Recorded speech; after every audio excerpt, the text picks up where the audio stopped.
What is going on, everybody? Welcome into Kaibas Closet, the first episode of the official YGOBROSTCG podcast, and today we are going to be breaking down some of the buys, sells, and trades of Chaos Impact. So today we're going to roll the intro music and get right into it.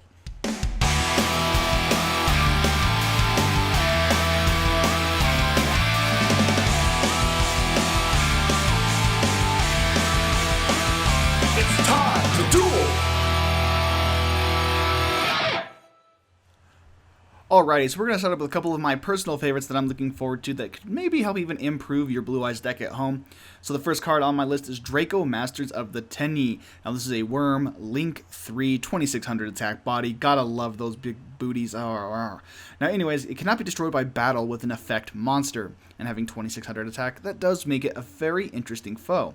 Now what I like the most about it is that if you control no other effect monsters, you can destroy effect monsters your opponent controls up to the number of non-effect monsters you control and or in your graveyard. You can only use this effect of Draco Masters of the Tenyi once per turn. So I'm going to break down a couple things about this card, and we are going to decide buy, sell, or trade. Now, if you happen to get a copy of this card at your sneak peek, this is going to apply directly to you, so we are going to look right into it. So one of the biggest things that I like is it does specify non-effect monsters. Now, there have been some debate on whether non-effect and normal are actually the same thing. Turns out, from my understanding, is they're not, which is somewhat frustrating because something with non-effect monster is a normal monster. So there might be some ruling issues out the gate with this card on whether or not having like a Blue Eyes monster in your graveyard considered is going to be basically a fodder for that non-effect clause. Personally, if it is ruled in a way that allows you to be able to abuse that, this could be a very powerful generic Link 3 to make in your deck. He's also a light, which also helps, and his requirements are 2+ monsters, including a Link monster, so if you're running like a Glow Bulb strategy in your Blue Eyes deck, it can be very easy to make, just because you can make Glow Bulb, Link Kribo, Glow Bulb, summon any other stone or whatever have you, and you instantly get him. Very powerful card. If I had to put him on the buy, sell, or trade, I'm saying buy him low, trade him high, because he is going to be useful for a lot of different strategies coming up. And for Blue Eyes, I could see him as a very valuable Link 3. Next card. Alrighty, so the next thing that I'm looking into, we are going to be talking about Striker Dragon. Alright, so this is going to be one level 4 or lower dragon monster. If this card is Link summoned, you can add one Boot Sector Launch from your deck to your hand. Basically, this guy is going to be the key Link 1 summon for any rocket strategy. He's a must-have if you are playing rockets. Therefore, you have to buy high to get him if you want him early for any upcoming event that you have so far. We're going to skip by some of the cards that I think are kind of ignore cards for right now. And as we move on through this, we will see if there's anything else worth looking into. So moving forward, a card that I think is going to have some fun scenes in the meta are the Action Magic cards. Both of them are quick plays. We're going to look at the first one of Action Magic Double Banking. So Double Banking is very cool. You can discard one card in this turn if a monster you currently control destroys an opponent's monster by battle. It can make a second attack in a row. During your main phase, if this card is in your graveyard, you can discard one spell card and set this card. Now, it's really cool. Both Action Magic spells are quick plays. They both have that recover ability. Makes them very useful and very, I guess, recursion if you're trying to get that easy OTK. So the other one is Action Magic Full Turn. This card is really cool. Doubles any battle damage that a player takes from battles involving two monsters. During the main phase, if this card's in your graveyard, so during the graveyard, you can discard one spell card and set this card. So we're going to look real quick over to Overburst Dragon now. He's a Link 2, requires 2 rocket monsters. If you are playing rockets, this is going to be another must-have for you from the set. Dream Mirror's got a decent amount of support. I am not 100% sold on this archetype yet, but there are so many Dream Mirror cards in Chaos Impact that if you are playing the deck, you are going to need to buy at least as low as possible to try and get them.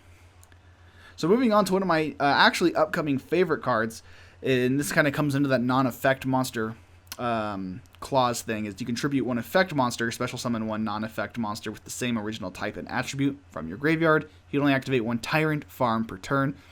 This is a normal spell card, and again, it kind of falls into the same clause with the Draco Link monster, that if you're able to actually summon your Blue Eyes off of this, could be an interesting card for those normal monster decks. But again, I do believe that normal monster and non-effect monster are two different things. Interesting card that just kind of makes me giggle, Jelly Cannon. Just a normal trap card, when a monster declares an attack, you can target one monster on the field and shuffle it into the deck. So it's kind of like a bailout, kind of like Compulse. I dig it. I don't know why you wouldn't. If you're going to run that, you should just run Compulsory Evacuation Device instead. I believe, yeah, because it targets. They both target. So it's just, what are you going to do? Moving on, a lot of Gladiator Beast support in this set. And then the Unchained as well, Marincess. A lot of just interesting stuff in this set as a whole. Moving forward, though, I want to, real quick, before we kind of skip ahead, I'm going to jump ahead and find it. I'm looking at a bunch of different things. Here it is. So IP Masquerena. Now, this is one of the more hyped cards in the set. It requires 2 non-link monsters. During your opponent's main phase, you can quick effect immediately after its effect resolves. Link summon 1 link monster using materials you control, including this card. You can only use the effect of IP Masquerena once per turn, and a link monster that used this card as material cannot be destroyed by your opponent's card effect. So it's basically a quick effect link summon to get into some other strategies. I think IP Masquerena, if you were able to get your hands on her, I've seen her on pre-sale prices before this Saturday, coming up to about $30+ a copy. So definitely buy or sell high as you can, because I definitely believe once the set officially releases, the price of this card will go down. So looking at a couple other link monsters here, we got Galaxy Satellite Dragon. I'm interested in this card. I really like it. Requires 2 dragon monsters, generic link 2 arrows, so it's really nice. Has a 2,000 attack point body, which always makes me happy.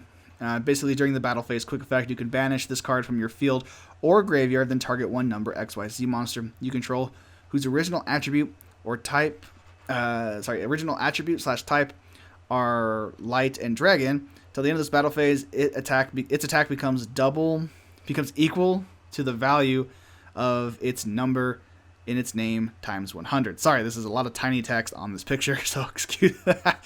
Sorry, everybody, for kind of stumbling through this. And any battle damage your opponent takes is halved. During your opponent's end phase, you can choose 1 card. During your opponent's end phase, you can choose 1 card from your deck and place it on top of your deck. You can only use each effect of Galaxy Satellite Dragon. This is probably one of my most excited cards out of the entire set. I just really like his concept because you can make him slap him down on your board. If you're he makes getting the OTK a little bit easier, because I mean, if you have like number 107 Tachyon Dragon on the board, 107 times 100, y'all do the math. It's like 10, 7, whatever. You're gonna be able to hit for a lot of damage with him, even if it is halved. So I definitely like it. Another link monster I want to just bring to the attention of everybody, just because I think that there are some jerk values here, is Unchained Abomination. This requires 2+ monsters, including a link monster. If a card on the field is destroyed by card effect, except by Unchained Abomination, except during the damage step, you can target 1 card on the field, destroy it. When another monster is destroyed by battle, you can target 1 card on the field, destroy it. During the end phase, you can target 1 card on the field, you guessed it, destroy it. So this guy's a walking Link 4 3K beat stick that can pop like 3 or 4 cards on your opponent's turn. He's insane. He's an ultra rare. I would definitely say buy him if you get the chance. A lot of the other Unchained guys are specific, and the Princess cards are specific to the archetype. There is Marincess Wonderheart is generic to water, so if you're looking for maybe some water support or a Link 4, she's got good arrows. Same arrows as Borla Dragon. Crystal Heart, 2 water monsters. We could potentially see some Mermail play with these. I'm not a Mermail expert, but I mean, I see 2 water monsters on a Link monster, and that immediately makes me think of Mermails. Salamangreat Pyro Phoenix has gotten some mixed reactions from a lot of people. 2800 Link 4, same arrows as Firewall Dragon. Protocol Gardna, 2 Cyberse monsters. And then the cover card himself, the first ever Link 5 Firewall Dragon Dark Fluid. So he requires 3+ effect monsters. If this card is link summoned, you can place counters on the field equal to the number of different types of Cyberse monsters in your graveyard. Ritual, Fusion, Synchro, XYZ. This card gains 500 attack for each counter on it. During the battle phase, only when your opponent activates a monster effect. Quick effect, you can move 1 counter from this card, negate the activation. Also, if this effect was activated between this card's attack declaration and the end of the damage step, this card can make another attack in a row.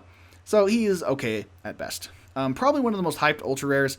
in the set. Moving along here is Gallant Granite, 2 level 4s, generic, 2300 body, detached search Nibiru, straight up hype around that. Then my personal favorite Synchro monster of the entire set is Draco Berserker of the Tenyi. He requires 1 tuner plus 1 non-tuner monster. His effects are when your opponent activates a monster effect quick effect, you can banish it. If this attacking card destroys an effect monster by battle and sends it to the graveyard, this card gains attack equal to the destroyed monster's original attack. Also, it can make a second attack on a monster during the battle phase. You can only use each effect once per turn. But the fact of the matter is he is a 1 card, get rid of it, which is insane. There's also a lot of Gladiator Beast support in this, DD support, Lunas, a lot of random stuff. To be honest, the new Gizmek monster, a lot of hype. If you're running any kind of machine deck, he is going to be great for you. Gives you a normal summon, 20-50 body, level 5 light machine. He's going to be fantastic in Cyber Dragons. I look forward to seeing how he kind of gets tuned out and everything. Moving along to the big hype cards for at least for Blue Eyes players, you have Galactic Spiral Dragon and Nebula Dragon. I would say at minimum get at least 1 copy of each of these guys for your Blue Eyes deck moving forward. They are going to be really nice power cards. So let's look at Galactic Spiral. Level 8 Dark, right? Level 8 Dark? It might be level 9. 1, 2, 3, 4, 5, 6, 7, 8. Alright, so yeah, he's a level 8. Pretty sure he was level 8. I think they're called gimmicks level 8s. That's why I was like, this is Blue Eyes support. While this card is in your hand or graveyard, you control 2 or more light and or dark dragon monsters. Special summon this card in defense position, but banish it when it leaves the field. During your main phase, you can make all monsters you currently control become level 8 until the end of this turn. So, he's a free level 8 that can summon himself. He can turn every monster on your board into a level 8. I dig it. Nebula Dragon. You can reveal this card and 1 other level 8 dragon monster in your hand. Special summon both of them in defense position, but negate their effects. Also, you cannot normal or special summon monsters for the rest of this turn, except light or dragon monsters.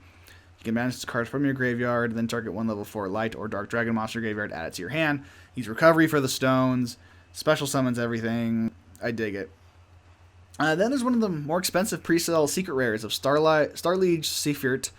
You can send any number of dragon monsters from your hand and or face up on the field to the graveyard to add 1 dragon monster from your deck to your hand whose level equals the total original levels of those monsters sent to the graveyard.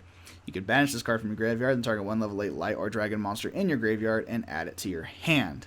So, the way I see it is you can send any number of dragon monsters from your hand and or face up on the field to the graveyard. So basically with this guy is you could send like Blue Eyes to the graveyard, get alternative from your deck to your hand, and then boom. Does it have to be light? Yeah, add 1 level 8 then target 1 level 8 light or dark dragon monster in your graveyard, add to your hand, and you're basically adding 1 dragon monster from deck to your hand whose level is equal. So you can even search Chaos Max with this guy. He's got a lot of tech ability to really help those decks out. Alright, so overall, a lot of the cards I mentioned, I think looking at Chaos Impact, you're buying the Tenyi monsters cheap if you can get them now, the ones that I mentioned that are kind of generic. You're waiting on the high price cards, and then you're just gotta wait for those set to come out and see if the set brings these prices down. Cause I just don't see $30 on a Starlight Seafirt. He's great, but he ain't $30. I ain't paying $30 for that card. So we're gonna move forward a little bit into this discussion. I'm gonna talk a little bit about the recent ban list cards that I think should have came back, and the implications of Super Rejuvenation. So with that being said, I really do think that Dark Matter we could see getting back here in the next ban list or so. Just at 1, I don't think he'll be unlimited anymore. But with Agripane getting hit, that really kills the whole point of using the Guard Dragons in the first place. So with that, you just don't, he's gonna be fine. He's gonna be fine. So we're just gonna worry about getting Dark Matter back to 1. I think that's really gonna help out the level 8 strategies with dragons, and I definitely could see Dark Matter coming back. Super Rejuvenation, overall as a whole, not that impressed. I just don't think that we're in a place right now with Yu-Gi-Oh! To where we can really utilize Super Rejuvenation as a whole.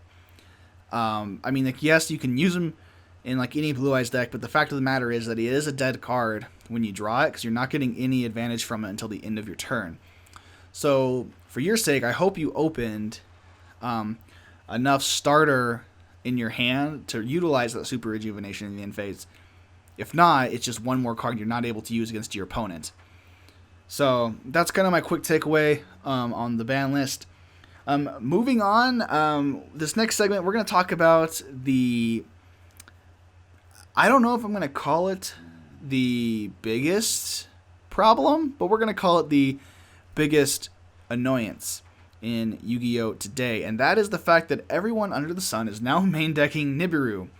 And the problem with it's fine. Like, main deck your Nibirus, that's fine. I main deck Nibiru. Everybody main decks Nibiru. The card is too good. At one point, I thought Super Poly was going to be superior to him. I am totally wrong on that statement. You would have heard me say that earlier on the YouTube channel at YGOBROSTCG. And basically, you just can't. Like, the card is so good. The fact that you wipe your opponent's board, regardless of the size, put the token in defense mode, and then just spot remove the token with, like, Nightmare Cerberus, or if you're playing Blue Eyes with Alternative Dragon. Or, Lord help your opponent, you, like, Cypher Dragon the token and then attack over a weak monster that they have because the token's a huge beat stick. There's just so much going on with Nibiru, and then now the fact that you're going to be able to search it is pretty insane. Overall, though, I think if you're playing through Nibiru, I think the best decks right now who can play through it, I think Thunder Dragon has a really strong chance to play through it just because of their innate recoveries with their fusion spell card. Obviously, Salamangrates is an entire deck of one-card starters. So those two, I think, have the strongest advantage of playing through a Nibiru. So if you're playing those decks, good on you. You probably have a strong advantage. I've only been Nibiru'd a few times playing Blue Eyes. So overall, you just kind of have to play through it. When it happened to me, all my monsters and dragons are so big that the token was just massive that I got, and my opponent didn't have an immediate out for it. So it basically became token beatdown. Until one of us was able to really establish a board again. So that's kind of where I see Nibiru going, and how it could be potentially moving forward. What do I think about it, though? Honestly, Nibiru is really powerful. I think we've already covered that, right? Nibiru is powerful. You're probably sitting at home going, God, I hate getting my board smashy rocked. But at the end of the day, I mean, that card probably came out of Sector Z at Kaiba Corp because that thing is just way too busted. I mean, even the Pharaoh would have trouble with that thing, but he'd probably, like, Dark Magic Negation and just negate the thing because he just does what he wants because screw the rules. He has plot armor. So, how do I think people should be playing through Nibiru? Well, to be honest, there's not a whole lot of options you have outside of can you make Appaloosa under 5 summons? In theory, you should. I mean, in theory, you should only take maybe 4 summons to get her. And once she's on board, like, you'll be able to make her. So in theory, if you're 5th summon, you could beat her, because your opponent has to respond after you successfully get the 5th summon. So if you can 5th summon Appaloosa, she's going to give you the negate you need to prevent the Nibiru. Unless there's, like, if you have a way to make, I mean, if you can make Crystal Wing early, that's an option. Anything that's just a generic monster negation that you can put on board, honestly, is going to help. Or if you can make your monsters immune to card effects. Because Nibiru, its big downside is it doesn't tribute as cost, it tributes as part of an effect. If you following me. So I definitely think that there are different options when it comes to stopping him. But if you're playing competitive Yu-Gi-Oh right now, you need to get your copies on 3 hand. You need to get your hands on 3 copies of Nibiru and be playing him, because the card is just way too good to not be utilizing on an 100% basis in your main deck right now. So that is kind of my take on that. Moving forward, real quick, we are going to round off this session.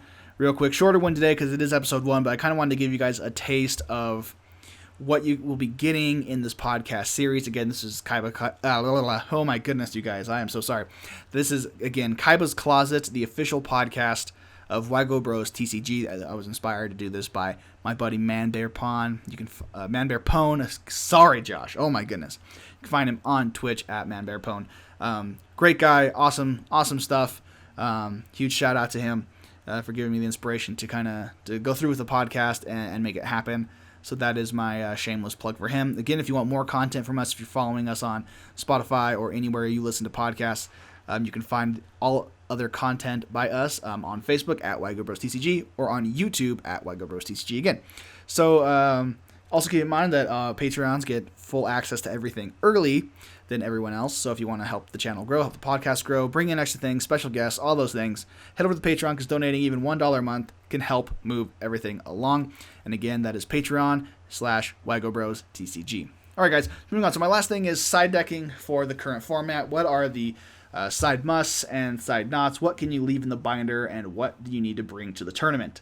So let's jump right into it. So the first thing that I think you should be siding right now is I'm still bringing super polys in the side deck. If you want a great out to a Salamangreat board, Thunder Dragon board, Cyber Dragons, there's a super poly target for everything. So if you are just needing a generic out to everything that doesn't cost you your normal summon, this is probably one of the best ways to go about it, because you are hashtag going to break that board with the Super Poly, because obviously you're main decking the Nibiru. Normally Nibiru would be that side deck equivalent to this, but since you're maining the Nibiru, I say side deck the Super Polys to help get those boards taken care of. Now again, another card that has stayed in all of my side decks since it's basically come out is Twin Twisters. I'm thinking 3 copies of Twin Twisters right now.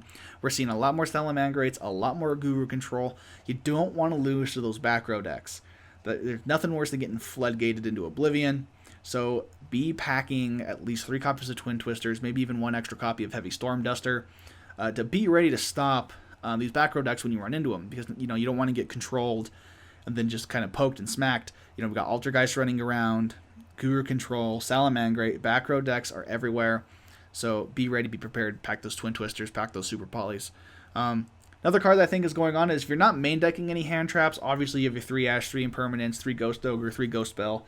In some combination of that, have those in your deck to side deck.